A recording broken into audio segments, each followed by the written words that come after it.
It's the Sam and Sadie Show, starring Jack Clark and Juliet Hingley as Sam and Sadie.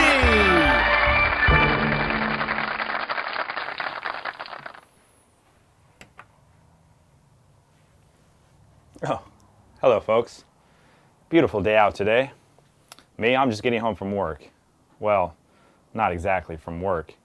I was at the horse track, you see. My boss had a hot tip on a horse and decided to cut in me and my fellow coworker, Jimmy Biggs, in on the bet. The only thing is, I had to drop him off at the horse track. Jimmy Biggs had to pick him up. Well, just got word that our horse won. So now, I need to find an excuse to get out of the house and meet up with Jimmy Biggs to get my fair share of the winnings. The only thing is, I can't let Sadie know anything about this. It's not that she's against me going to the racetrack. It's just, well, maybe you've heard the saying, a fool and his money are soon parted. Well, let's just say if Sadie were to get a hold of this money, she'd soon be parted with it. Besides, I'm using this money to buy her a brand new necklace for our anniversary next week. So if you could do me a favor and not say anything this to her, appreciate it. Thanks.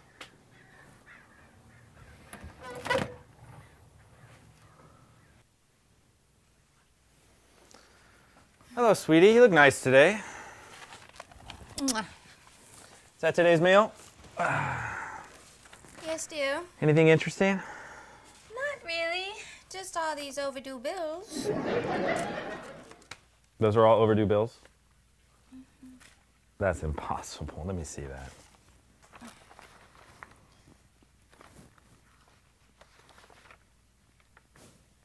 Sadie, these are all past due. I gave you the money to pay these. Where did it all go? Well, all right, I'll tell you. But when I do, you'll be ashamed for yelling at me. I gave the money to a girl who supports her family. A girl who supports her family. How? By selling hats at Saks Fifth Avenue. I bought 4 of them with the money I was supposed to use to pay the utilities with. Sadie, there is no way we can pay these utility bills. You're going to have to take those hats back right away. Oh, no, I can't. You can't. Why not? Well, do you remember last week when we went to Emily Vanderley's house party?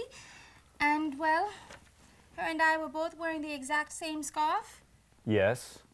And do you remember how embarrassing it was for the 2 of us? Yes. And what does that have to do with the hats? Well, to make sure that never happens again, from now on everything I wear is going to be one-of-a-kind original. So, when I came back from the store with the hats, I cut off all the brims. No one will have a hat like mine now. Or a brain like yours. Aw, I'm sorry, honey bunny. I didn't mean to spend all the money. Honest. I just got so excited when I saw the new Christian Dior line of women's hats that, okay, well, maybe I got a little carried away. A little? Well, look, I'll find a way to re-raise the money to pay the utilities with. Don't you worry. I just need to really figure out what I can do. Oh, I know. I can sell something. Like the 4 new hats. Don't be silly, dear. No one will buy them. All the brims are cut off. Now then, I'm going to go to the bedroom to see what I can stand to part with.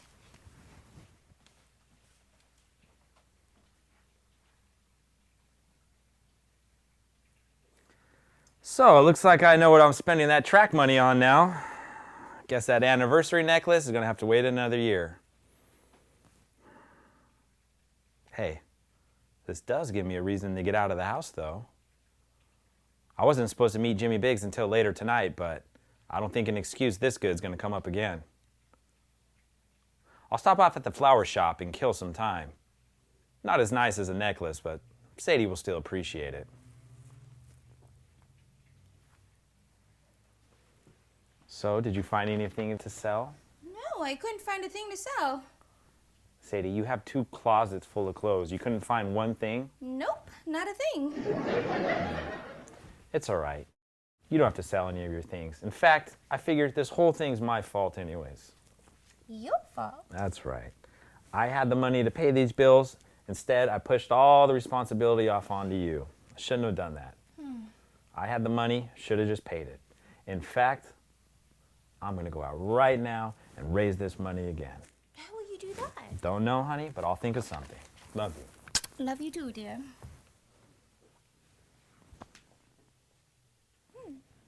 his fault.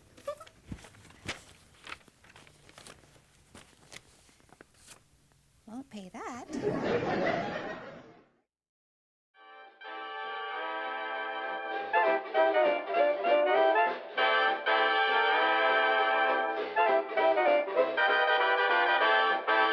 We interrupt this program to bring you this urgent news bulletin. The Second National Bank has just been held up at gunpoint by two men wearing masks and carrying pistols.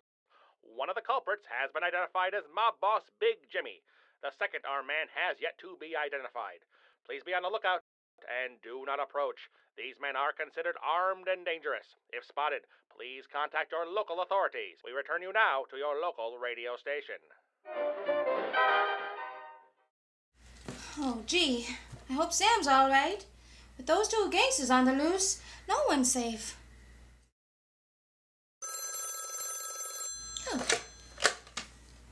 Hello, Bonds residence. Hello. Can I speak with Sam Bonds, please? Oh, Sam's not here right now. This is his wife. Can I take a message? Sure, I guess that'd be okay. My name is Biggs.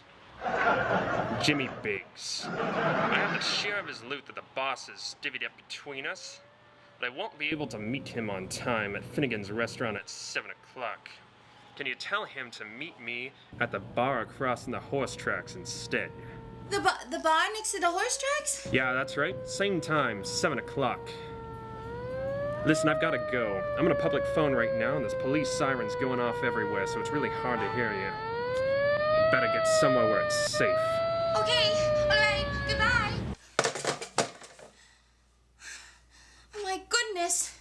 Sam was the second bank robber. Oh, that's how he was able to get the money to pay the utilities with. Oh, this is horrible. Oh, I need to do something right away. I can't have my husband go to jail just because I bought 4 hats. Dear, oh dear, oh dear. Well, I know. I can hire a private investigator to capture Big Jimmy. Then I can explain to the police how I led my husband into his life of crime. And then maybe they'll go easy on them. Oh, Big Jimmy is sure tough. Well, I need to find a private investigator who's even tougher.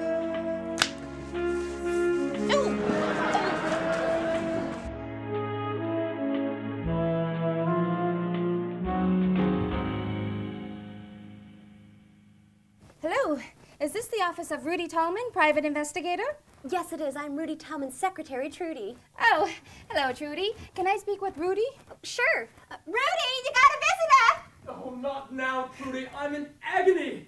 This hangnail is killing me. Look at this piece of skin dangling down to the other piece of skin. It must be 1/8 of an inch long. Well, I told you I'd cut it off for you. Oh, no, not with those awful scissors. I'd faint. Now, on to business. What can I do for you, madame? And please, keep it brief. I'm in agony. Oh, yes, a hangnail could be painful. I suppose you hurt your finger by knocking out a few gangsters. I was opening up a jar of peanut butter. Spilt it all over the floor, too. It was too heavy for me. Mr. Tallman? Please, call me Rudy. All right. Rudy, my husband's in danger, and I thought you might be able to help me. Well, certainly, madame. I am a private investigator. Now, what seems to be the trouble? Well, it all started last week when I went to my friend Emily Vanderley's house, and she was wearing the same scarf as me. And then I went to the door and I tried to open up. I say, Mrs. Bonds, why do we have to come all the way out here to the country? Because, like I told you, the man on the phone who identified himself as Big Jimmy said he was supposed to meet my husband here at 7 o'clock. I thought he called himself Jimmy Biggs. Yes, but don't you see? He just switched the two names around in order to fool me. Very, very good, Mrs. Bonds. You know, you'd make a fine PI. So fine, in fact. I think you should take the lead on this one, and I'll be your backup. There may be dangerous men inside. Oh, and they might have guns, too. Oh, God, Mother, help me. Don't you worry, I've got a plan. You see, the two of us will go inside and pretend to be a couple of crooks ourselves. And then we'll cozy up to the bartender and figure out which one of these thugs is Big Jimmy. Well, how do we know we're at the right bar? Because he said on the phone to meet him at the bar next to the horse tracks. Do you see that house across the way? Yes. Well, that's the only horse farm within 20 miles. I mean, look at the ground. There's horse tracks everywhere. So this obviously is the place. Now, are you ready? Lead the way, madame, but please don't get me killed. I think I'm a bleeder.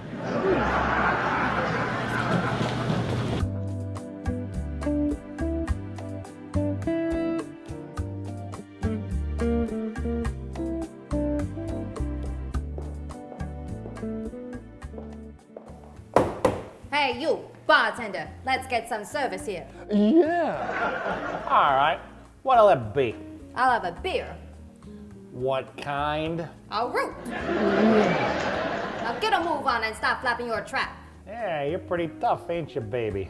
Yeah, you bet I'm tough. I just got done doing a dime stint in Sing Sing. Sing Sing is a prison for men. Well, they were sure embarrassed.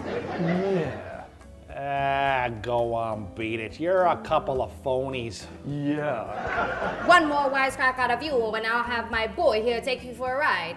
Oh, yeah? Where to? Ooh, perhaps Griffith Park. I hear it's wonderful this time of year. Enough small talk. Look, I need some information, and I think you know more than you're letting on. Yeah. All right, I'll help you. What's the dope? Well, he's my friend, Rudy Tallman. No, I mean, what do you want to know? I want to know what Big Jimmy is. Word on the street is he just got done doing a bank job with a pal of mine, Pretty Boy Sam Barnes. Now they're trying to cut him out of the loot. I don't know nothing about no pretty boy Sam Barnes, and I never heard anything about any bank job. And even if I did, I wouldn't double-cross Big Jimmy. You either tell us what you know, or I'll have my boy here work you over. He ain't man enough to hurt a flea. Yeah. Are you gonna help us or isn't you? I know he's supposed to be here at 7 p.m. How'd you know that? He didn't tell no one but me. Aha! You see, you admit it. All right. Normally I wouldn't squeal like this, but since you seem to know Big Jimmy's plan, obviously you're in on it. He's supposed to be along here any minute. You two can talk to him then. Perfect. We'll wait outside for him. Yeah.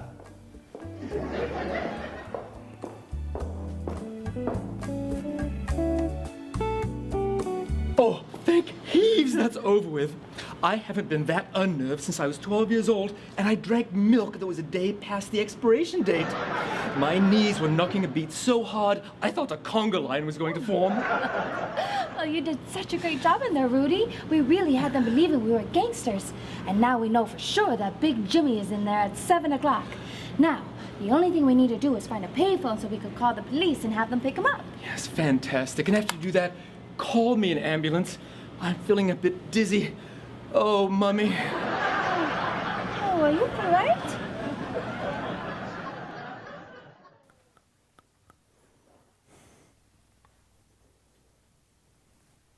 Oh, hi folks. Sorry if I seem a little worried. I just went to meet my friend Jimmy Biggs and he never showed. Then I came home and Sadie's not here either. Plus there was a bank robbery earlier today and the police haven't found the guys that did it. They've been scouring the city all day. But I'm just terrified because Sadie's never out this late by herself. I have no idea where she could be.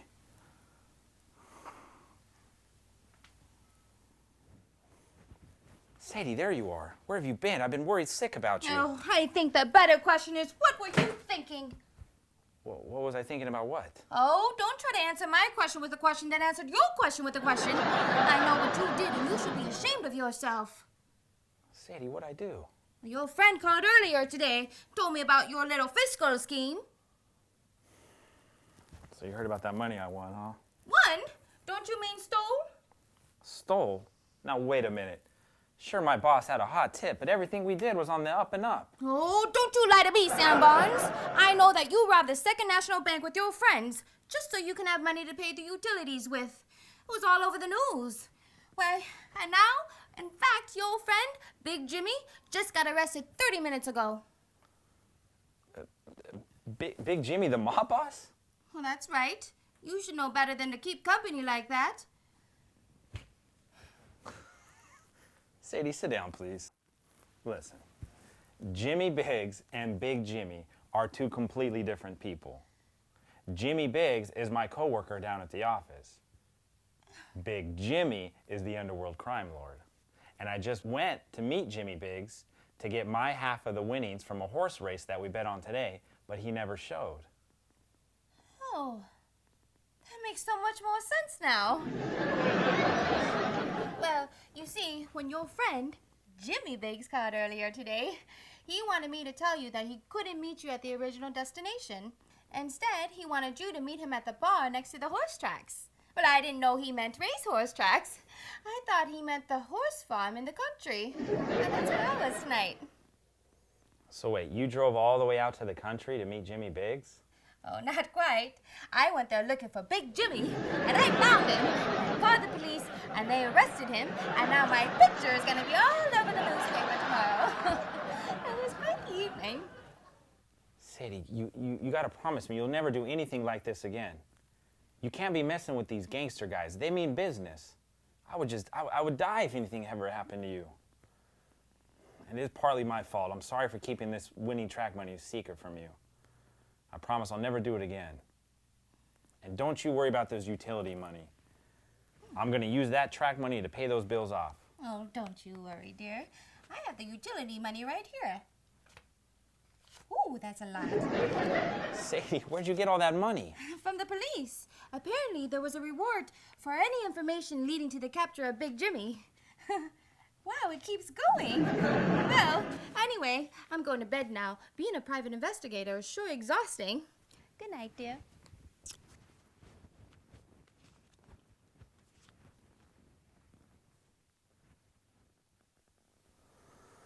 Well, I guess I'll go to bed now too, folks. Yep, I guess I have to get up bright and early and go buy my wife a brand new necklace for our anniversary. Greatest wife in the world. See you soon.